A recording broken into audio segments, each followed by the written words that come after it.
నరేంద్ర మోడీ పుట్టినరోజు సందర్భంగా మధ్యప్రదేశ్లోని షియోపూర్ జిల్లాలో గల కూనా పార్క్లో 8 చిరుతలను ప్రధాని వదిలారు. ఈ చిరుతలు ఆఫ్రికాలోని నమీబియా నుంచి తప్పించారు. ప్రత్యేక విమానంలో ఆ చిరుతలను గ్వాలియర్కు తీసుకొచ్చారు. గ్వాలియర్లోని ఐఎఫ్ విమానాశ్రయంలో ప్రత్యేక విమానంలో చిరుతలను స్వల్ప స్థాయిలో మత్తిచ్చి తీసుకొచ్చారు. కాసేపటి క్రితం మోడీ ఆ చిరుతలను పార్క్లోకి విడుదల చేశారు. ప్రధాని మోడీ ఇవాళ 72వ పుట్టినరోజును జరుపుకుంటున్నారు. ఈ నేపథ్యంలో ఆయన చిరుతలను విడుదల చేశారు. ये बहुत ज़्यादा ये महत्वपूर्ण पल। आप सोचिए 70-75 साल हो गए हमारे देश में चीते विलुप्त हो गए थे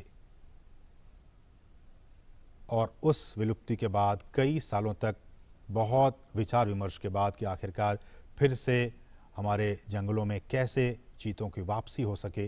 ये देखिए, ये वही चीते, अब हमारे नामीबिया के ये चीते अब कूनो नेशनल पार्क में पहुंच चुके हैं। ये आसपास के वातावरण को देख रहे हैं, महसूस कर रहे हैं, क्योंकि एक बहुत ही अलग इन्हें एहसास हो रहा होगा। नामीबिया के जंगलों से अब ये सीधे भारत के जंगलों में कूनो नेशनल पार्क में अब ये पहुंच चुके हैं। प्रधानमंत्री इस बहुत ही महत्वपूर्ण क्षण का लुत्फ़ उठाते हुए और उन तस्वीरों को अपने कैमरे में कैद करते हुए, साथ में आपने देखा मध्य प्रदेश के मुख्यमंत्री शिवराज सिंह चौहान भी मौजूद थे। कुल 8 चीतों को हिंदुस्तान लाया गया है। जैसा कि हमने बताया कि इनमें 5 मादा चीता हैं और 3 नर चीता हैं। इन 8 चीतों को आपने देखा, प्रधानमंत्री ने विशेष जो क्रेट्स थे उन क्रेट्स को खोल दिया गया और फिर वो सभी 8 चीते अब मुक्त हो चुके हैं। लेकिन ये अभी जंगलों में नहीं जाएंगे। ये एक बहुत ही ख़ास एरिया बनाया गया है। उन्हीं ख़ास एरिया में अभी ये 1 महीने तक रहेंगे और उसके बाद फिर इनकी लगातार मॉनिटरिंग की जा रही है। मॉनिटरिंग की जाएगी। आप देख सकते हैं इन चीतों के जो गर्दन है उस पर एक कॉलर जो GPS टैग है वो लगा हुआ है ताकि इनकी मॉनिटरिंग की जा सके। और मैं उसी पर लौट भी रहा था कि सभी चीतों के गर्दन पर उनके नाम या फिर कोड के हिसाब से सैटेलाइट या फिर GPS VHF कॉलर्स लगा दिए गए हैं।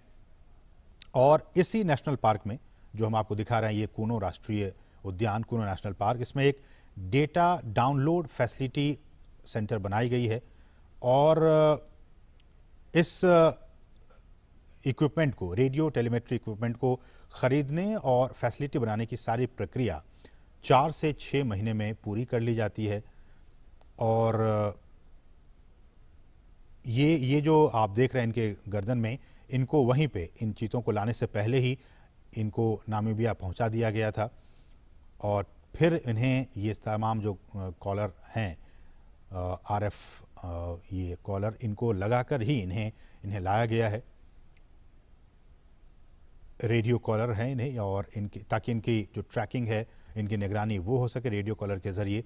और फिर इन्हें हम जैसे कि बता रहे हैं कि इनको आइसोलेशन में रखा जाएगा और फिर इन्हें जंगलों में मुक्त किया जाएगा। तो ये कुछ अहम बातें हमने आपको बताया कि किस तरह से वहाँ पे इन्हें पकड़ा गया और फिर उनके बाद उनको जो तमाम रूल्स एंड रेगुलेशंस हैं उनके ज़रिए इन 8 चीतों को भारत लाया गया है। 70 साल पहले हमारे देश में बहुत सारे चीते हुआ करते थे, लेकिन किन्हीं न किन्हीं वजहों से वो सारे विलुप्त होते चले गए।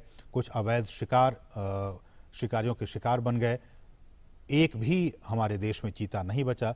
लेकिन सरकार लगातार कई सालों से प्रयास कर रही थी कि हम जो हैं वो इन चीतों को वापस से एक बार फिर से लाएं, चूँकि पारिस्थितिकी तंत्र भारत का भी बहुत बेहतर है। और जैसे कि हमने कहा कि नामीबिया के जो वैज्ञानिक थे वो महीनों तक यहाँ पे आते रहे, जाते रहे और यहाँ का जो भूवैज्ञानिक स्थिति है, यहाँ की जो जलवायु है, उनका उन्होंने अध्ययन किया और अध्ययन करने के बाद ही वो इस नतीजे पर पहुँचे कि इन तमाम चीतों को मध्य प्रदेश में जो कूनो नेशनल पार्क है, वहाँ की जो स्थिति है, परिस्थिति है, जलवायु है, उसके हिसाब से छोड़ना ज़्यादा उचित होगा। तो उसके बाद ही ये फैसला लिया गया। और हमने आपको बताया कि इन तमाम चीतों के गर्दन में रेडियो कॉलर लगे हुए हैं ताकि इनकी मॉनिटरिंग की जा सके। और